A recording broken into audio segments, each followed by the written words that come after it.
All right, what's going on, everyone? Happy Friday. Today is January 12th, 2024. Everybody has already kicked off the New Year's and off to a great start. Before we jump in, I just wanted to talk to you a little bit about KPIs, which is key performance indicators, and how we need to make sure in your businesses we measure an employee's performance, a system's performance through KPIs. That's exactly how million, 2 million, $3 million businesses track to scale their businesses to 10 and 15 million. Without these KPIs, you're not going to be able to measure what's working, what's not working. And at scale, data is the key. Data is everything to make an informed decision in your business. So, with that being said, I'm going to talk to you guys about what type of KPIs or what things, metrics you guys should be measuring for lead generation, scheduling, and sales. So, let's go ahead and jump right in. So, what gets measured, it's what gets managed. So, when it comes to lead generation, there's like three different metrics that you guys should be tracking. One is the lead volume. Now, what that means is basically the how many total leads you guys generated within a specific period. Now, this can vary depending on the lead source, depending on the season, depending on the location. Some months are slower than the others. Some locations generate a lot more leads than the other locations. Um, and also, we want to talk about the lead source, right? Like maybe Facebook ads is generating more leads than SEO. SEO, I do know that, does not generate like 5, 10, 15 leads in a day. It does take a little bit longer as well. So these are all the things that we want to track when it comes to lead volume. So how many leads are being generated in a period of a month or 2 months. So you want to track it every single month. Hey, January, how many total leads we got? February, how many leads we got, March, how many leads we got, and kind of so on for every single month. The second thing, which is really important, you want to track is identifying which channels are bringing those leads. So what I mean by channel is basically the lead source. It could be Facebook ads, it could be Google ads, organic search, referrals, word of mouth, SEO, magazine. Somebody saw your truck driving on the road and they're like, oh, let me give them a call, get an estimate. So we want to track where did these leads come from. So how do you track some of these? Obviously Facebook and Google AdWords, it's pretty easy. You can set up a conversion tracker, and then every time a lead comes in, it'll show you like, hey, this lead came in from Facebook or Google. If someone is a referral, obviously, when you guys do a consult, you can ask them, hey, how did you hear about our services? And they'll let you know, hey, you guys are doing their project, my neighbor's project, John's project, and that's how I got referred to you guys. So another really important metric to kind of identify what lead sources bringing you the most amount of volume, so you can put more dollars for that specific lead source. Last thing, when it comes to lead generation, what you guys want to target is the conversion rate. So, what conversion rate is pretty much how many deals you guys close out of the leads that were brought in. Let's say, you had 100 leads in the month of January and you closed 5 projects. So, guess what? You're going to put 5 divided by 100, multiply by 100 to get a percentage on the total lead source, which is about, I believe, 5%. So that's how you kind of measure the conversion rate. So this is all about lead generation uh, and what you guys need to measure when it comes to generating leads for your business. Next, let's talk about scheduling. Now, scheduling is really important because it might be your office manager, your sales rep, you have an appointment setter, which we call sales development representative, taking calls, calling these leads, qualifying them, and then booking them on the sales rep's calendar or the owner's calendar if they're doing on-site appointments. So how do you measure their performance? Okay. So a couple of things we want to track. First is the appointment setting rate, which is really important. How many total appointments did you book out of all the leads that were generated in that period? Okay. That's how you're going to measure appointment setting rate. Now, keep in mind, not all leads will convert into appointments, and then not all appointments will turn into closed deals. So, what do you do if you have a very low lead to appointment rate? A lot of people will maybe blame it on the lead quality, maybe blame it on the lead source. Hey, these are garbage leads.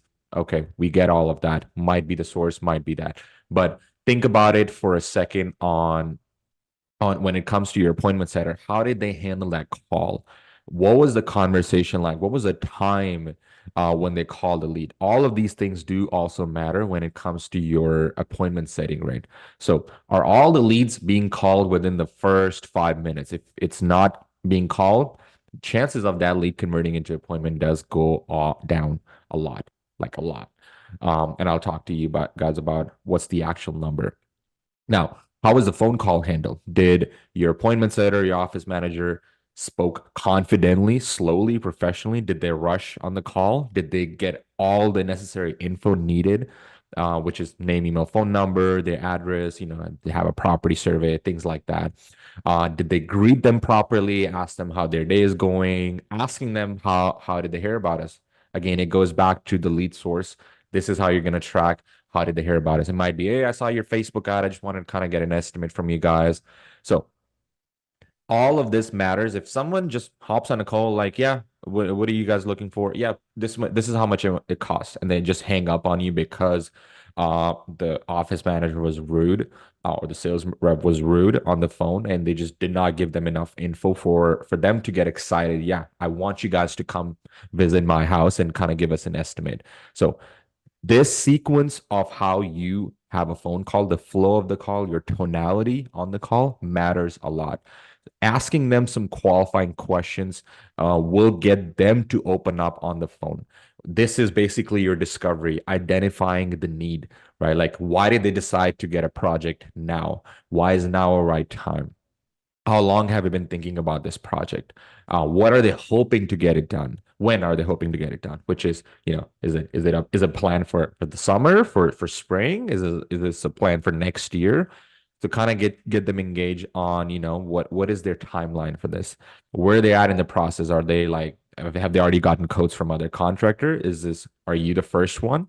So you want to get them to answer all of these questions. And the more questions you ask, you're doing your discovery, being curious about, their project, the scope of the work, gets them excited, gets them thinking, yeah, I think this guy knows what he's talking about, or she knows what she's talking about because she's asking me so many different questions about my project.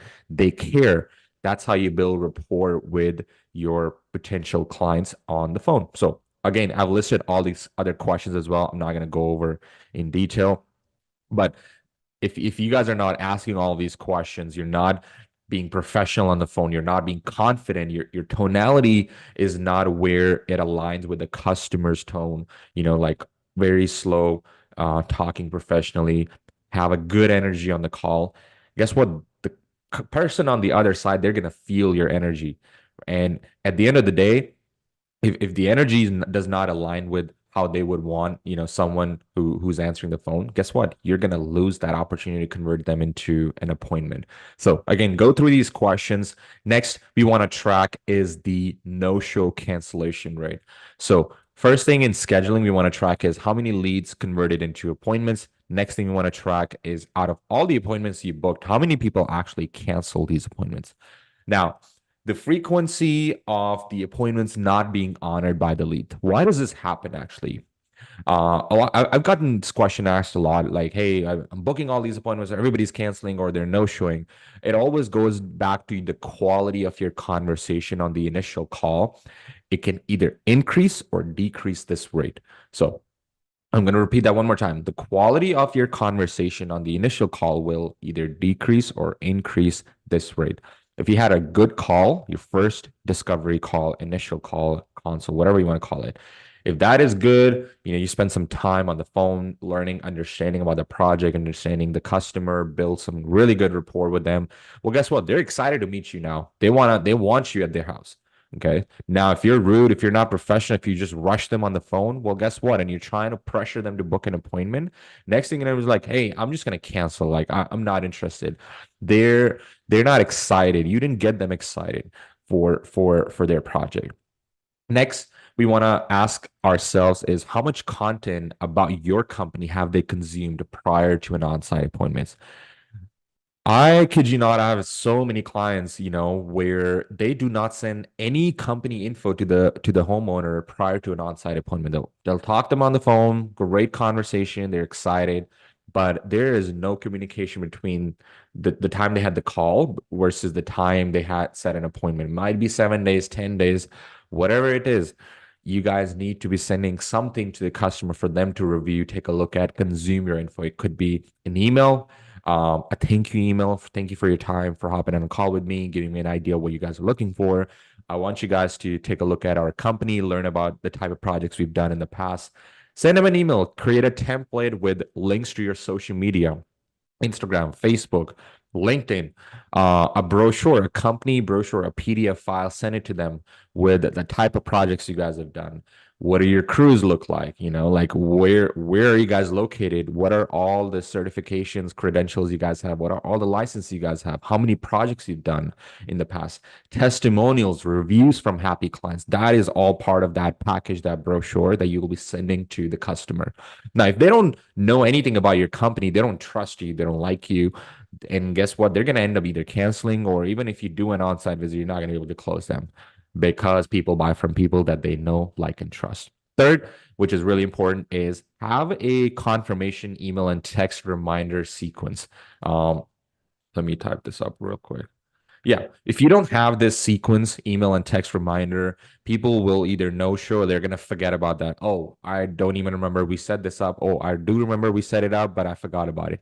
Okay, so send them a constant reminder. Hey, just want to send a reminder. We have appointment tomorrow at this day and time.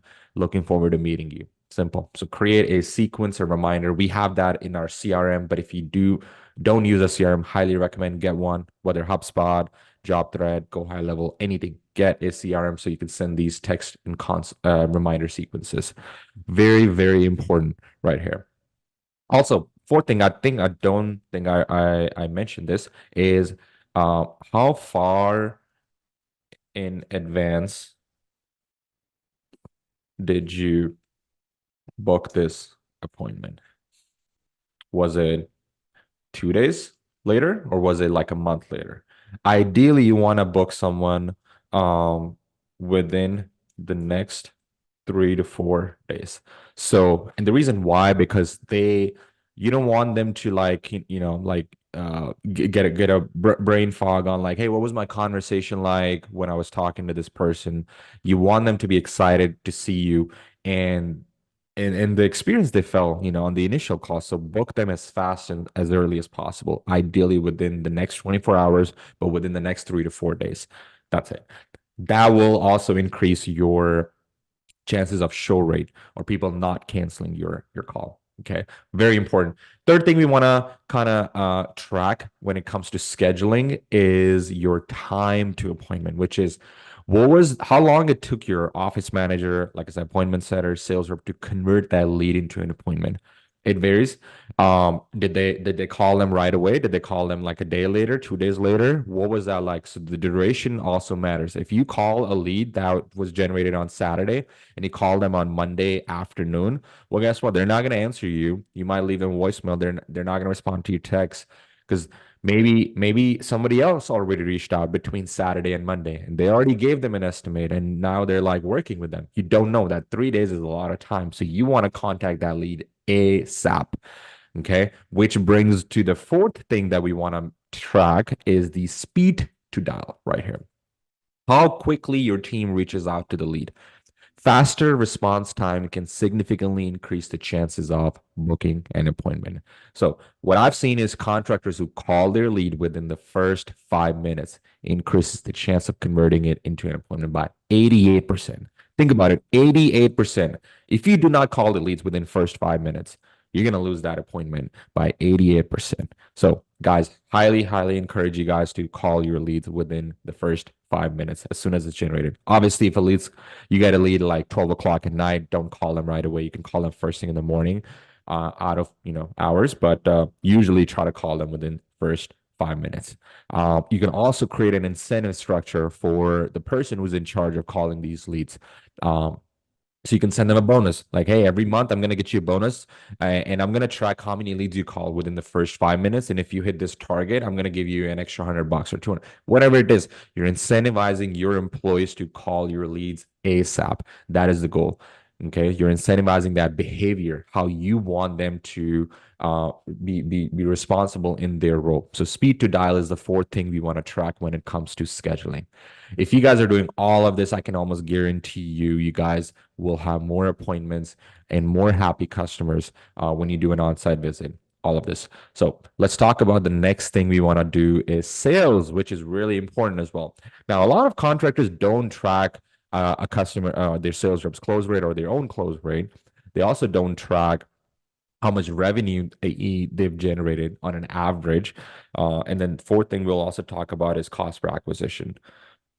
Okay, so close rate, first thing, very important, percentage of showed appointments that resulted in sales. What is the formula for that? How many jobs did you close? Total number of jobs divided by total number of showed appointments.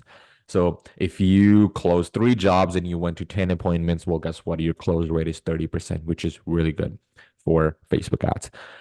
So that's how you track close rate. You want to track your close rate at all cost for your sales rep to track their performance, even your performance. Okay. If you need some coaching on sales, well, guess what? It's time for you to get some coaching. If you do not have a close rate, that's ideally around 20 to 30%. Now, keep in mind this close rate is for paid advertising. Obviously, Facebook ads, Google ads, these are leads that are cold. They don't really know you. They've never seen your company before. So the ideal close rate is around 20 to 30%. Referrals and word of mouth, obviously, it's going to be a lot higher, 80, 90%. Some clients even have like 100%. But referrals and word of mouth is an exception. Close rate will be high, but ideally, if you're doing any type of promotions, marketing, it's going to be around 20, 30% on an average. Now, if you or your sales rep is not hitting that metric, that 20 to 30%, we want to kind of dig deeper into your sales process. This is the time for us to evaluate what your sales process is like. Now, it could be we want to first of all check, hey, how are you dressed up as? Your first impression is your last impression. If you just hopped off a job site, you're sweating, you got you've got dirty clothes, and you just showed up at someone's house, well, they're like, I don't want to do business with this guy or girl. You want to look professional. This is your first chance. So clean shave, or like have a fresh outfit, company logo, shirts, polos. These are great dress pants. You want to introduce yourself, have a business card so you can give it to them, have something for them to read or review after you've done with an on-site appointment. Again, it goes back to content. How much content are they consuming from your company? You send them a brochure after doing a phone call. Now you're giving them a business card. You got to know what you're selling. So you want to position yourself as an expert. Be confident on what you're selling. If you're not confident, if you lack confidence, if you're not very careful with how you position yourself, well, guess you're going to lose that sale. Okay. If you don't know something, any question that a customer asks, that's okay. It's okay. Be honest about it and let them know, like, hey, I'm gonna find an answer for you from an owner, our owner, or get back to the office, and I'll get back to you. Okay. Very important. Just being honest and being authentic. People are gonna like that. If you're always like, yes, at all costs, oh yeah, we can do this, we can do this. People are gonna be like, I don't know, they're like jack of all trades, they're gonna do everything. Like something's weird. You wanna be honest about what you're saying. Next, have a good conversation to establish some rapport, so you can build that trust with them. It could be asking about their home, when did they buy their home, why are they wanting a pool? Is it for the kids? Is it for family? You guys are wanting to throw some parties? What's going on? Why do they want a pergola? Why do they want an outdoor kitchen? Are you guys wanting this for like a summer thing? Is it what's going on there? So that is an opportunity for you to build that trust. So if you develop that trust, if you're confident on your sales appointment and you know your stuff, you're reviewing the numbers, well, guess what? You're gonna have pricing power. Okay. They're gonna want to do business with you no matter obviously reasonable pricing is where you're gonna charge you, not way out of the range, but like what I'm trying to say is customer will buy from you, even if you are priced a little bit higher than the other coats they got, because they love that connection that you built on that appointment. Again, same thing. Leave a company brochure, lots of info. about your company, including licensing, reviews, pictures of your projects, the reason why you want to leave something, guess what? After you leave, they're gonna have a conversation about you, about your company. So you wanna be the topic of discussion on the dinner table. When the husband, the wife, the kids, everybody is on the dinner table, they want to be reviewing your company's info, and then you want to be talking about, they want to be talking about your reviews, the previous projects. That constant engagement from the time you do an appointment till the time you send out a contract, very important. Keep them engaged for your company, so that way you are the only contractor that they want to go move forward with. Okay, so again, really important thing. So what did we cover? Close rate. If your close rate is not at 20 to 30%, you guys need to follow step by step on how to increase your close rate right here. Next thing we want to track is your ideal deal size. Now, deal size is basically total revenue, how much revenue you generated, okay, a million, 2 million, and then how many deals you closed, 10, 20, 30, 40 deals in a year. So you can track what is the average deal size. Now, this is good to kind of evaluate, like, hey, what do we need to do to increase our average deal size? When do we need to start having that upsell conversation or cross-sell conversation? Somebody's wanting a pool or patio or pergolas. What are all the other bells and whistles we can, kind of like show them that we can add to their project to increase the average project price? That will automatically, if you do it over a period of 6 to 12 months, that will increase your average deal size. Very important, because all of that will add up to your bottom line and increase your profitability. So tracking your deal size is really important. Next thing is average sales cycle or sales cycle length. This is the time it takes from the initial contact to closing a deal. How long it took for you when you got a lead to the time they signed the contract. What was that timeline? Was it 3 days, 5 days, 10 days, a month, 2 months? Now, the shorter sales cycle means you have an efficient sales process.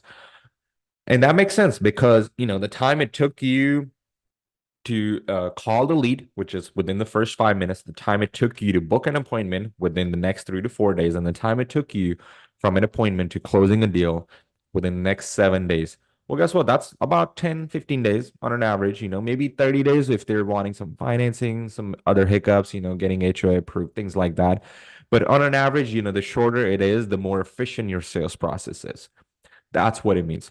Last thing, what we want to track is the customer acquisition cost. Now, this is basically how much did it cost you as a company, your COGS or cost of goods sold, uh, to acquire that new customer. And the formula for this is, and I'm gonna highlight this for you real quick, is total cost of sales and marketing divided by number of jobs closed. So, for example, if each customer is worth $50,000, okay, what does that mean? That means each project's like, an average project you do is 50,000. And so, what you want to do is you want to calculate the cost per acquisition.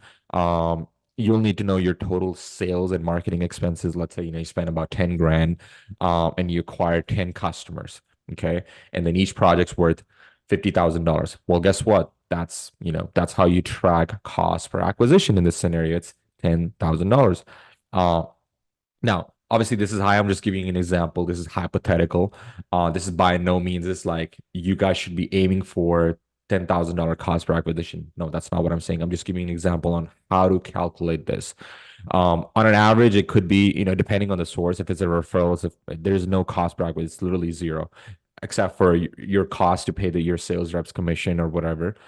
It's cost per acquisition is almost negligible. But if it's through marketing, you want to track, hey, how much did I spend on marketing to get that job? Ideally, it's usually around $1,800 to $3,000. Some clients have $5,000, but this is on an average about, 2 grand to 5 grand is on an average cost per acquisition is what we see. But that's all I've got for you guys, as far as like tracking your metrics when it comes to sales, scheduling, and then all the way up to leads. So if you have any questions on this, drop a comment below in my group, or feel free to reach out to your account manager. If you're watching this video on YouTube, go ahead and hit the subscribe button, like this, and yeah, hope this was valuable for you. Thank you so much.